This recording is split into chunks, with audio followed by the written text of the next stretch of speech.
Vous êtes sur Midi 1, vous regardez Croissance Verte, merci de nous rester fidèles. Par définition, l'autosuffisance alimentaire est la capacité pour un pays ou un territoire de subvenir aux besoins de sa population en produisant lui-même les ressources alimentaires. Aujourd'hui, tous les pays ont recours à cette pratique pour assurer leur sécurité sur le plan alimentaire et leur croissance économique. Fournir des aliments sains et bons pour la santé est aussi l'un des nombreux objectifs de l'autosuffisance alimentaire. Au Sénégal, l'exemple de la région de Kaolack est significatif en ce qui concerne cette pratique. C'est là que nous vous emmenons cette semaine. Et à travers notre reportage, vous découvrirez le dévouement des populations, mais aussi des autorités locales dans l'atteinte de leur ambition, le tout en alliant agriculture et protection de l'environnement. Et pour avoir un éclairage complémentaire sur l'autosuffisance alimentaire en terre sénégalaise et sur le continent, nous sommes avec le docteur Youga Niang, ingénieur principal d'horticulture chargé de recherche au Centre pour le développement de l'horticulture de l'Institut sénégalais de recherche agricole, l'ISRA. Merci d'avoir accepté notre invitation, docteur. Merci Alexis, je suis très heureux d'être ici, sur votre plateau. Je remercie aussi Midi 1 et puis je suis là, je vais partager mon expérience et dire tout ce que je sais sur votre émission Croissance Verte, aujourd'hui consacrée à la ville de Kaolack. Donc je vais en parler et puis échanger avec vous, répondre à toutes vos questions aussi et parler aussi du Sénégal en général. Soyez le bienvenu sur notre plateau et maintenant place à notre reportage dans le grenier du bassin arachidier du Sénégal. Il est signé Jean-Paul Ndour et Sanoussi Sané. Les céréales traditionnelles, produites en grande partie dans le Saloum, font de plus en plus l'objet d'attention au niveau de la politique agroalimentaire sénégalaise. Khadi et Fatou, deux sœurs domiciliées aux HLM Bongré de Kaolack, excellent dans la préparation des deux plats, reconnus comme une sorte de marque déposée dans la zone. Le mahalou saloum, du riz à la poudre d'arachide et le couscous à la sauce de moringa. La table est composée de poudre d'arachide, de poisson fumé, de haricots à graines de taille moyenne en forme de rognon, de tomates, de laurier et de fruits de mer. Ici, aucun produit n'est importé. Pour cuisiner le mets le plus prisé de la localité qui doit être servi à chaud pour profiter des saveurs, il faut une certaine technicité.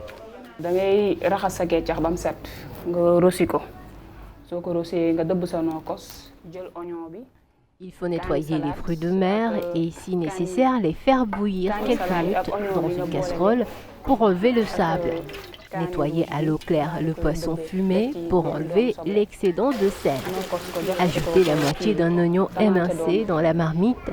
Préparer une mixture tomate fraîche, oignon, ail, poivron, oignon vert et piment vert. Ensuite, faire grossir le tout pendant 5 minutes. Ajouter 1 litre d'eau à la préparation et laisser bouillir. Ajouter les fruits de mer. Ne pas oublier d'enlever le piment après 10 minutes de cuisson. Puis couvrir la marmite et laisser mijoter à feu moyen près de 45 minutes. Pendant ce temps, nettoyer le riz et le faire cuire à la vapeur pendant 20 minutes. Couvrir le riz de poudre d'arachide non cuite à la vapeur à mettre immédiatement ou 10 à 20 minutes après si elle a été pré-cuite avec une cuisson sur feu doux. Attendre 30 minutes avant de remuer la marmite afin de bien mélanger le riz et l'arachide. Couvrir et laisser encore cuire 10 à 15 minutes tout en vérifiant si le riz est bien cuit.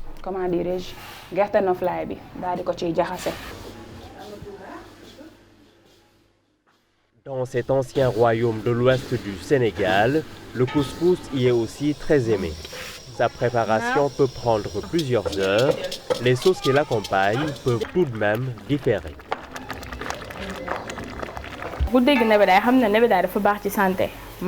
C'est un plat traditionnel sénégalais fait à base de moringa qui régule la tension et fait baisser le taux de sucre. Les choux aussi ont beaucoup de vitamines. Nous utilisons aussi de la poudre de feuilles de baobab séchées et pilées qui soigne la fatigue générale. Le niébé comporte du fer, c'est très bon pour l'anémie. Le moringa vient de cette plante qu'il faut sectionner et sécher. Rien que mâcher les feuilles séchées est efficace contre le diabète. Il y a aussi du poisson séché, entre autres aliments.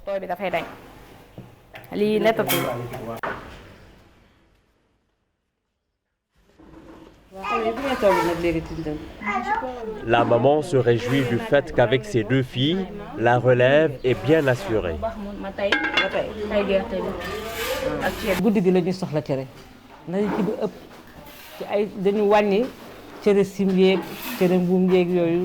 En général, c'est la nuit que les gens consomment le couscous à Kaolack. Ils le prennent avec du lait parce que c'est plus léger.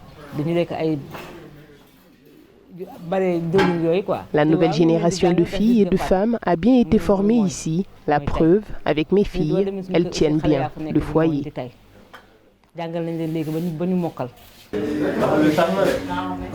Invité à passer la journée dans cette demeure, ce jeune enseignant s'est délecté à volonté de 2 plats.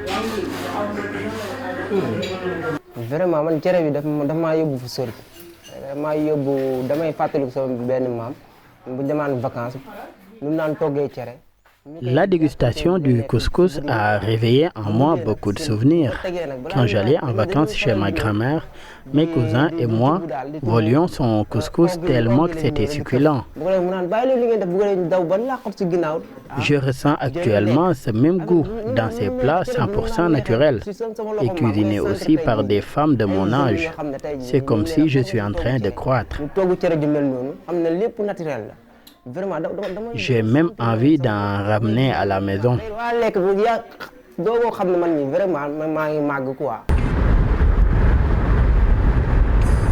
Nous prenons congé des 2 cordons bleus. Direction, les champs d'où viennent les produits vivriers comme le mil et l'arachide.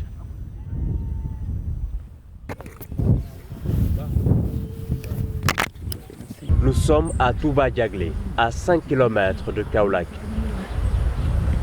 Keba, fils du Saloum, explique comment il allie agriculture et protection de l'environnement.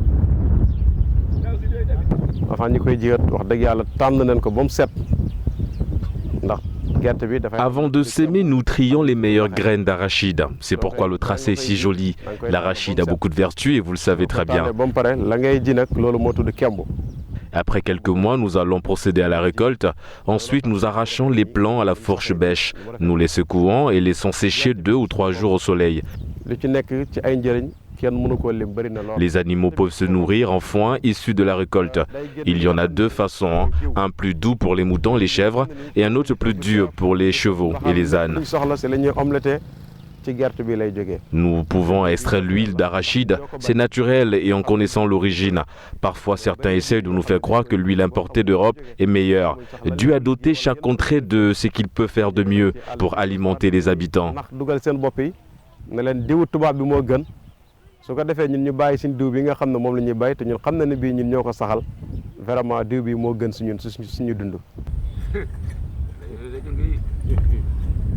Cet autre cultivateur, rompu à la tâche, confie que leur principale difficulté réside dans la non-disponibilité de l'engrais.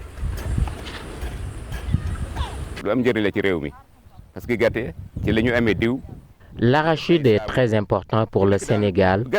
Nous pouvons en extraire de l'huile et faire du savon. Il n'y a pas de perte avec l'arachide. Les autorités doivent nous aider à mieux faire face à l'hivernage. Avant le mois de mai, nous devions recevoir notre engrais. Ce qu'on reçoit est très minime par rapport à nos besoins.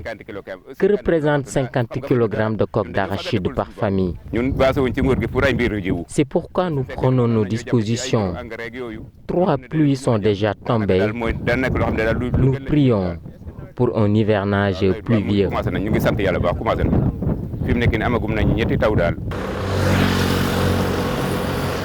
La transformation des fruits en jus est un créneau exploré par certaines familles à Kaolack, comme ici à Medina Baye, une grande cité religieuse de la localité.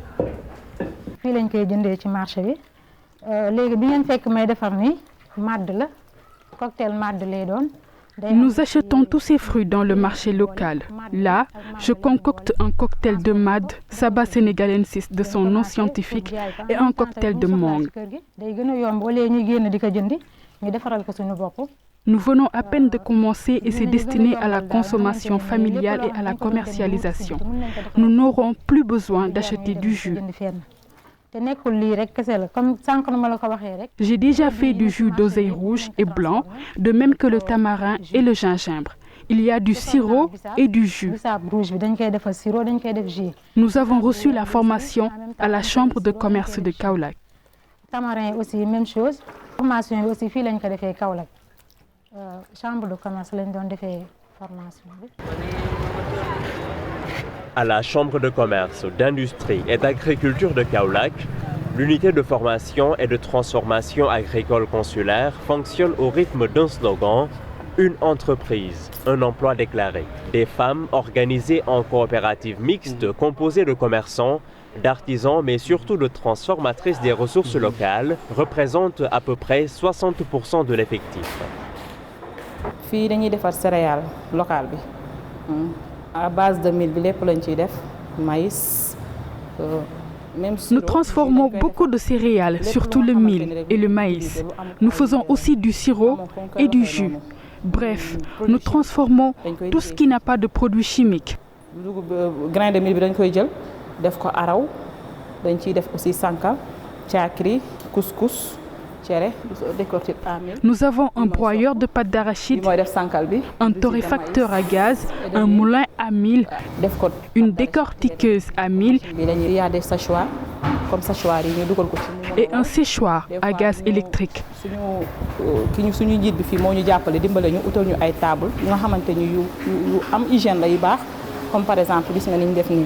Regardez, sur cette table, c'est du maïs à base de couscous. C'est très hygiénique.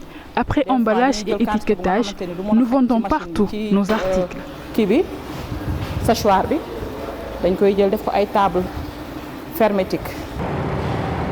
Kaolack est une municipalité centrale qui monopolise beaucoup d'autres communes. C'est pourquoi les responsables de la mairie ont créé les conditions de la valorisation, de la transformation et de l'écoulement des produits locaux.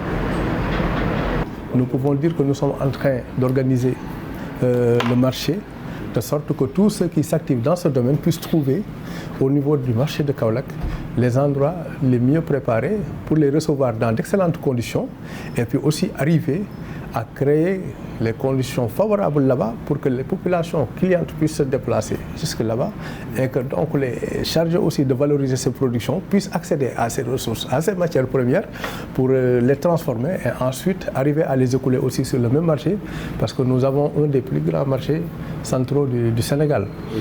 Et ça c'est pour la chaîne de valeur. En amont aussi, nous sommes en train d'initier des formations avec l'ONFP, avec le 3FPT pour former les producteurs. Aujourd'hui, nous avons démarré des sessions de formation en horticulture, nous avons démarré des sessions de formation en aviculture et dans d'autres domaines connexes pour arriver justement à professionnaliser les ressources humaines qui s'activent dans le secteur agricole, de sorte qu'ils puissent avoir les compétences techniques nécessaires à la valorisation de ces produits, à leur transformation, pour leur permettre aussi de les commercialiser dans d'excellentes conditions, afin que nous arrivions dans le moyen terme à une labellisation du produit Made in Saloum à travers justement le leadership de Kaolack. La salinité du sol relève les goûts des aliments qui sont issus du bassin arachidier dans le Sine Saloum. Depuis des décennies, la qualité des sols est durement éprouvée par les changements climatiques, lesquels ont entraîné la salinisation de toutes les voies d'eau du bassin versant du dit fleuve, selon l'Institut national de pédologie du Sénégal. Nous sommes de retour sur le plateau de Croissance Verte et nous sommes à présent avec le docteur You Gagnan, chargé de recherche au Centre pour le développement de l'horticulture de l'Institut sénégalais de recherche agricole, l'ISRA. Docteur, d'abord sur ce reportage que nous venons de suivre, que pensez-vous des initiatives mises en place pour atteindre l'autosuffisance alimentaire dans la région de Kaolack?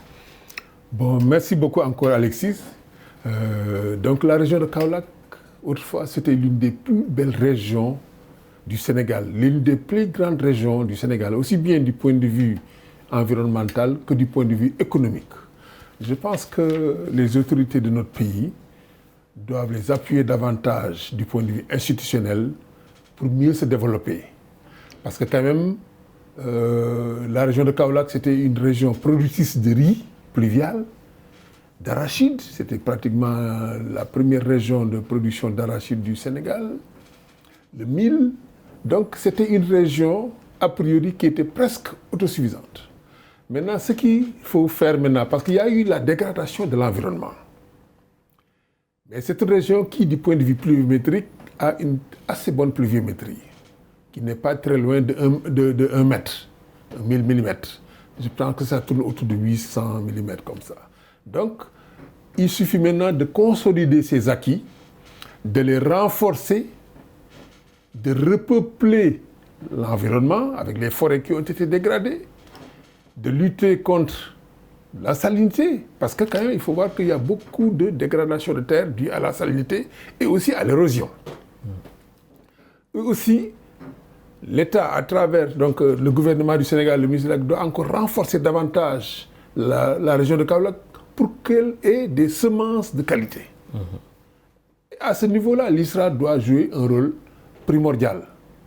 Il faut que l'ISRA soit davantage assisté par l'État du Sénégal pour renforcer ses capacités de production en semences de qualité. Parce que pour une bonne agriculture, il faut d'abord des semences, mais des semences en qualité et en quantité aussi. Parce que tout à l'heure, le producteur a dit qu'ils n'ont pas suffisamment de semences. Je pense que là aussi, l'État du Sénégal peut les appuyer davantage à travers l'ISRA et aussi à travers les structures du ministère de l'Agriculture qui sont déployés sur place. Docteur, avançons dans cet entretien. Comme nous l'avons vu dans les localités visitées par nos reporters, il y est développé la politique du produire ce que nous mangeons. Alors, selon vous, quelle est l'importance du manger local dans le domaine de l'autosuffisance alimentaire? C'est primordial. Il faut que le Sénégal arrive à manger ce qu'il produit. Mais quand on parle d'autosuffisance alimentaire pour le Sénégal, il faut en parler de manière globale. Parce qu'il y a des régions qui sont un peu spécialisées. Je prends l'exemple de la zone des Niayes, qui est un peu spécialisée dans l'horticulture. La région de Kaolack, qui est très spécialisée dans les grandes cultures, à savoir l'arachide, le mil, le riz pluvial. Mais aussi, y implanter et encore consolider davantage tout ce qui est introduction de fruitiers forestiers. Parce que l'ISRA a beaucoup de technologies, a découvert beaucoup de technologies qu'on peut insérer dans le développement, dans le tissu économique de la région de Kaolack. Je prends l'exemple du MAD dont parlait tout à l'heure la dame. L'ISRA a développé des techniques de domestication du MAD. Donc sur place, au lieu d'importer du MAD vers la région de Casamance, la région de Kaolack est en mesure de produire son propre MAD, donc sur place. Et puis même de devenir même exportateur de MAD dans les pays alentours, dans la sous-région, etc. Et dans le reste du Sénégal aussi. Une stratégie d'autosuffisance fondée sur la production locale peut-elle à elle seule garantir la sécurité alimentaire d'un pays? Oui, je le pense bien.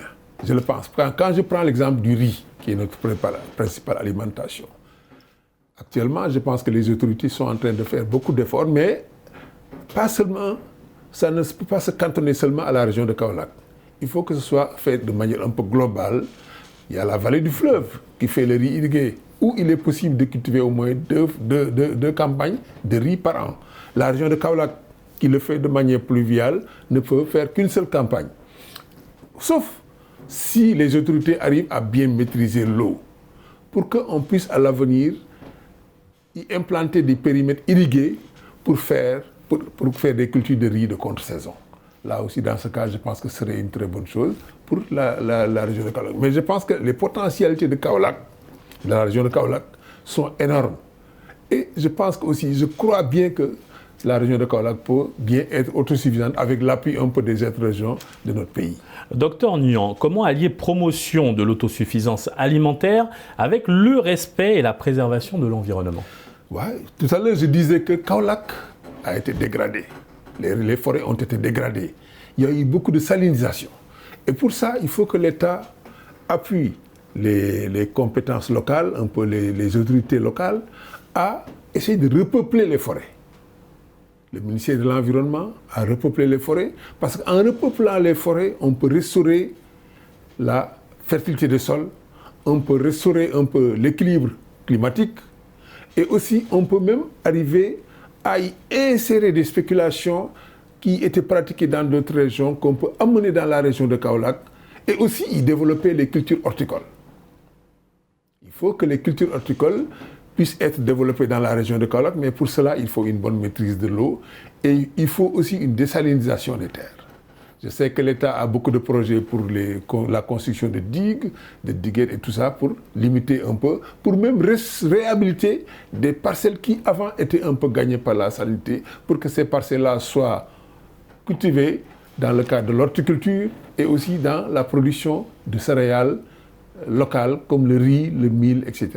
Docteur Niang, maintenant, quels sont les principaux défis à relever pour l'atteinte de l'autosuffisance alimentaire? Je rappelle qu'un pays comme le Sénégal ambitionne d'être dans quelques années autosuffisant en riz, par exemple. Ouais. Donc je pense que d'abord, il faut une volonté politique. Il faut d'abord une volonté politique, que l'État du Sénégal appuie d'abord la recherche. Parce qu'un pays ne peut pas se développer sans la recherche. Je ne le dis pas parce que je suis chercheur à l'ISRA, mais je le dis parce que j'y crois. Parce que pour faire une bonne agriculture, il faut les semences, il faut les itinéraires techniques de production, il faut aussi que les semences soient suffisantes en quantité et en qualité. Et aussi maîtriser l'environnement.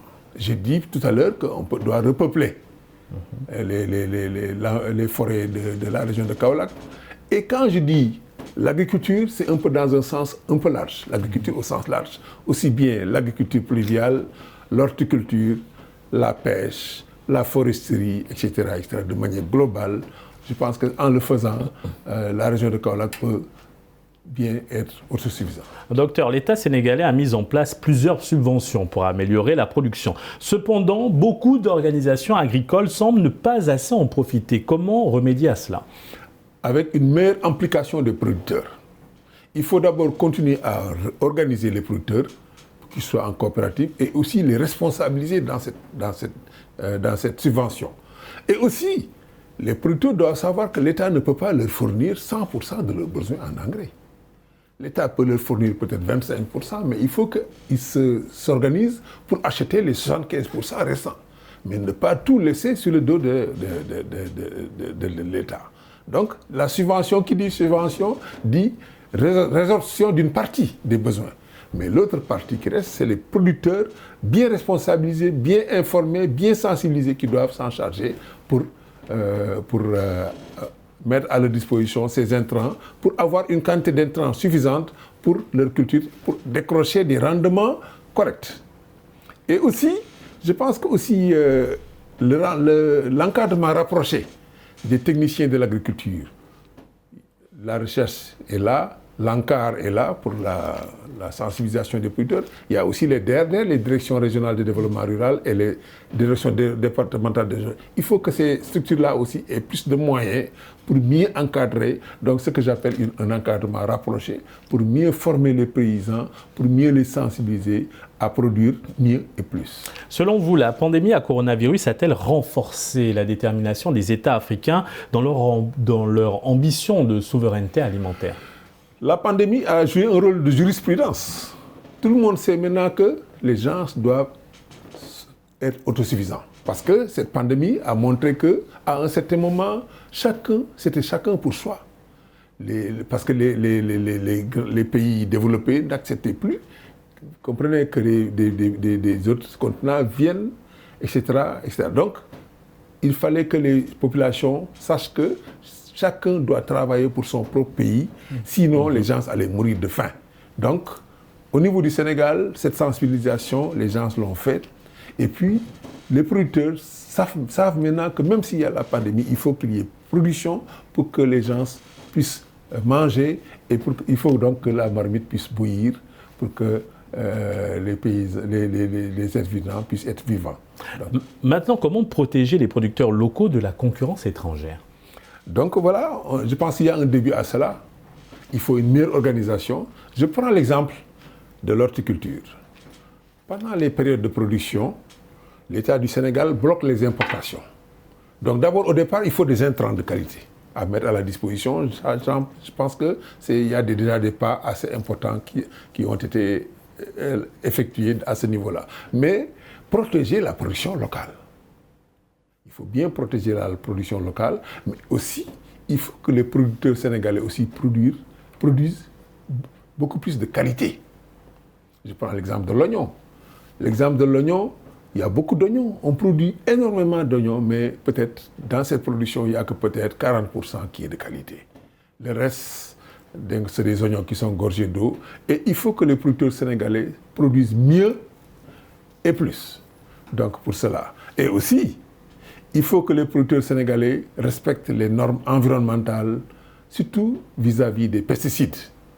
Il faut que... Je suis pour l'utilisation des pesticides, mais pour une utilisation raisonnée. Il faut d'abord utiliser des pesticides qui sont homologués par le comité sahélien des pesticides. Et aussi, il faut respecter les délais avant les récoltes. Donc, je pense qu'à ce niveau-là, je pense qu'on peut produire mieux, on peut produire plus, et puis pour le bien de nos populations. Merci Dr Yougagnon pour cet éclairage sur l'autosuffisance alimentaire au Sénégal. Nous rappelons que vous êtes chargé de recherche au Centre pour le développement de l'horticulture de l'Institut sénégalais de recherche agricole, l'ISRA. Exactement. Donc si je peux ajouter quelque chose, allez-y. Je suis pour l'introduction aussi des cultures irriguées, comme par exemple la banane, dans la région de Kaolack. Les fruitiers forestiers, j'en ai parlé tout à l'heure, avec le MAD, avec le baobab. L'Institut sénégalais de recherche agricole a développé des techniques de domestication de fruitiers forestiers. Donc ces domestications, donc les fiches techniques sont disponibles au niveau du centre de recherche forestière pour que les gens puissent produire localement beaucoup de fruitiers forestiers qu'ils pourront par la suite transformer et exporter. Et je pense aussi, je suis aussi pour l'industrialisation de la région de Kaolack, pour créer beaucoup plus d'emplois. Parce que les produits agricoles qui sont produits sur place doivent être transformés sur place avant d'être exportés. Merci Dr Yougagnon, c'était un réel plaisir de vous recevoir sur ce plateau. Autant pour moi. Et merci à vous d'avoir suivi cette émission. Très bonne suite des programmes sur Medi 1.